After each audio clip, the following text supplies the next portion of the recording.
ஆனால் திருமணத்திற்கு முன்னரே முத்துமாரி ஒருவரை காதலித்து வந்திருக்கிறார். அதனை வெளிக்காட்டிக் கொள்ளாமல் திருமணத்திற்கும் சம்மதித்து வைரவசாமியிடம் கழுத்தை நீட்டிய பிறகும் பழைய காதலனை மனதில் அவர் சுமந்து கொண்டே வந்தார்.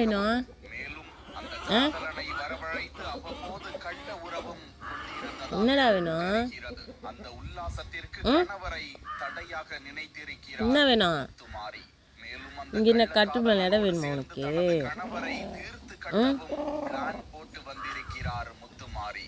இதனை சற்று மரியாத அப்பாவி கணவரான வைரவசாமி ஊருக்கு சற்று தொலைவில் இருக்கும் சிகாமணி பகுதியில் உள்ள ஒரு தனியார் நிறுவனத்தில் கை வலிக்க போகுதா கிழவி நிறுவனத்திலேயே தனது மனைவிக்கும் வேலை வாங்கி கொடுத்து மகிழ்ச்சியோடு தினந்தோறும் மனைவி சென்று வந்திருக்கிறார். எதுக்கு இங்க வந்து நிக்கிற?